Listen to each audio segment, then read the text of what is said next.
O objetivo hoje à noite, mais essa segunda parte, que é um tema também bem amplo, assim, complexo, né? Da gente falar como escutar a voz de Deus e é dar, assim, pelo menos uma estrutura de como começar a pensar, de iniciar uma discussão e quem sabe, quem estiver mais interessado, ler mais o material, mas como a gente pode começar a pensar esse termo, que parâmetros, que coisas que podem guiar a gente nesse processo de tomada de decisão.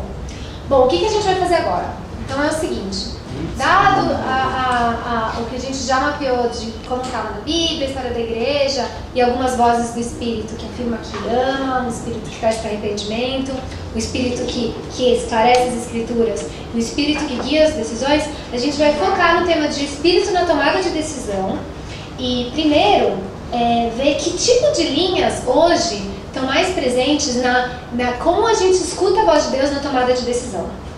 Então, essas linhas são 3 escolas principais. Algumas escolas, principalmente a primeira, não é exatamente uma escola que a gente pode dizer essa pessoa, esse teólogo acredita dessa maneira. Mas pensamentos que vocês vão reconhecer, que a gente escuta na igreja e fala, tá, isso aqui tá ligado a essa primeira escola ou a essa segunda escola, que vai ajudar a gente a encaixar como as pessoas estão pensando esse tema.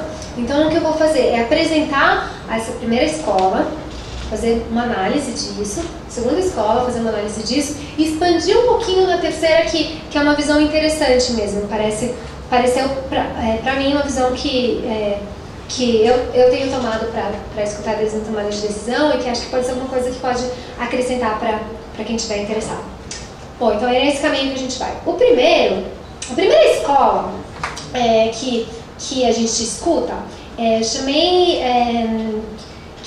Na verdade, é uma tradução que chama... Só um segundinho, só colocar na página certa aqui. Já, virada. Escola Planta da Vida. Planta da Vida. Planta não no sentido de árvore, mas no sentido de planta de um arquiteto, sabe? Uma planta de uma casa, tem uma planta de uma casa e essa escola, de novo, essa escola em especial, não é uma pessoa que a gente vai falar, olha, leia tal livro, tal pessoa acredite assim.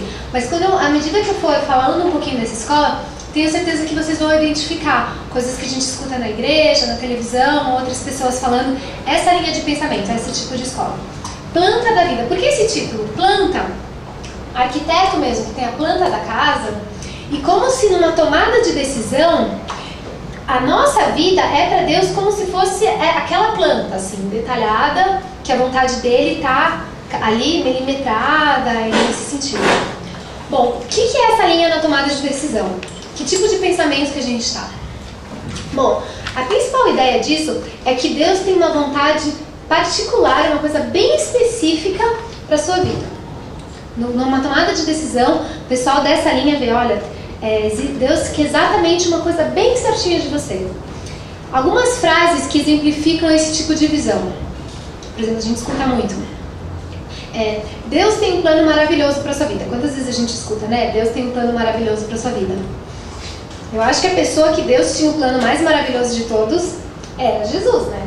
E o plano maravilhoso era morrer numa cruz.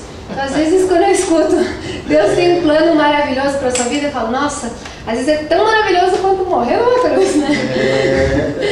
Talvez, quando as pessoas falam Deus tem um plano maravilhoso para a sua vida, o que será que está esse maravilhoso? Assim, às vezes é bom a gente perguntar, porque talvez o maravilhoso não é aquela casa linda, aquele carro, né? Que tipo de maravilhoso é esse Deus tem um plano maravilhoso para a sua vida? Para quem é maravilhoso? Para quem é maravilhoso, né? Deus tem um plano maravilhoso, mas tem que colocar essa perspectiva. Ou Deus tem um plano perfeito para você. Também, né? Sim, Deus tem um plano bom para a gente, não é? Salmo 139, desde o ventre a gente sabe, todos os dias a gente já sabe o que Deus tem para a gente. E, de novo, que perspectiva desse plano perfeito, o plano maravilhoso, essa vontade boa, perfeita e agradável de Romanos 12, que tipo de coisa na perspectiva de Deus você pode dizer? Outra pergunta constante nesse tipo de escola. Você está no centro da vontade de Deus? Às vezes a gente escuta, né? Você sabe se você está no centro da vontade de Deus? Isso também nessa escola. E parece que a vontade de Deus tem um negócio, mas parece que assim, se tem aquela planta da casa, talvez tenha essa vontade e a gente está assim, né? Aqui, olha, eu tenho que tomar essa decisão, estou nessa linha E opa, não, ai de mim se for um pouquinho para lá, né? Ou um pouquinho do outro lado, porque existe o centro da vontade de Deus e eu quero me esforçar muito para estar bem na linhazinha do que é o centro da vontade de Deus.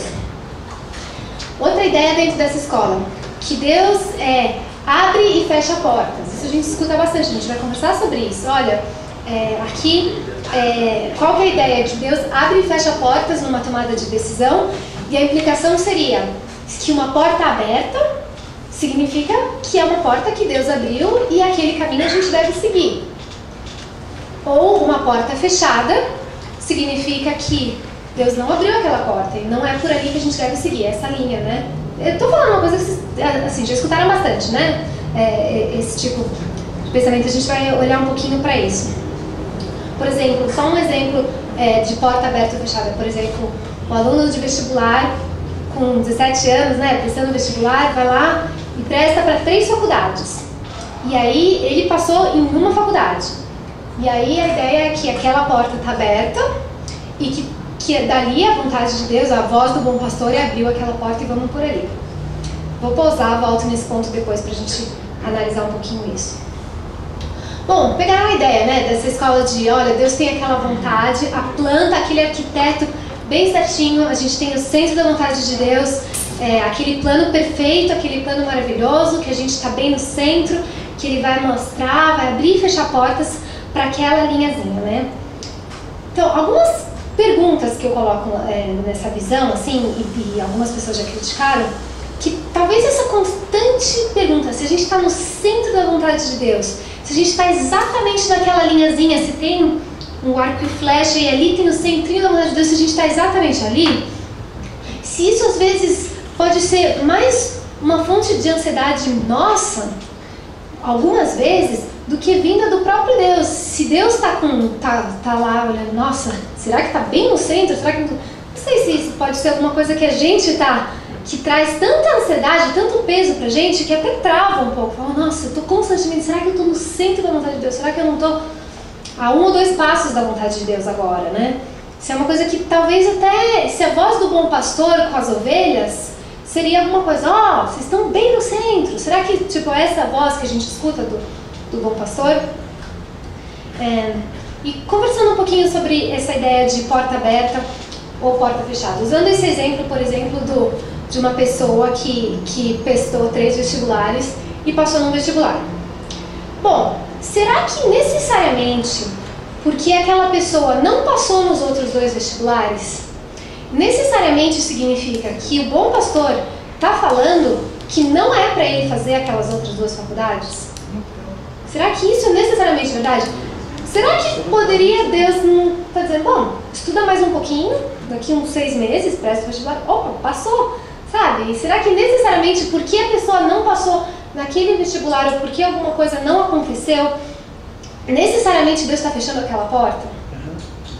Comodismo, né? Pode gerar um comodismo. E também, será que necessariamente porque aquela pessoa passou naquele vestibular, só pelo fato, simplesmente porque ela passou naquele vestibular, significa necessariamente que com certeza Deus quer que vá naquela porta? Bom, passei naquele vestibular, a porta está aberta, eu nem preciso pensar a respeito, Deus abriu aquela porta e não outras, e eu vou seguir naquele caminho. Ainda nessa linha, vai que a pessoa está nessa linha de, né, bom, vou portas abertas, portas fechadas. Ela presta o vestibular e passa nos 3 vestibulares.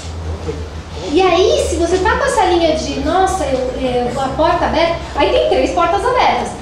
Aí a visão é limitada, porque aí o que eu faço? Se eu tenho 3 portas abertas, como eu ainda preciso tomar uma decisão, né? O que eu faço a partir daí? Percebe como que isso pode ajudar até um ponto que tem horas que limita. Se você está com 3 opções, você fica, nossa, mas Deus abriu as 3 portas, e agora? O que eu não estou dizendo aqui, eu quero deixar bem claro, que Deus não abre e fecha portas. Isso não é o que eu estou dizendo, porque é muito claro, acho que cada um, quando for contar a vida da pessoa, fala, nossa, eu realmente vejo naquela situação, a mão de Deus abriu uma oportunidade, uma coisa única que eu vi e olhei, gente, isso foi Deus que colocou, isso foi um pastor que eu colocando. Não, a minha crítica não é nesse sentido.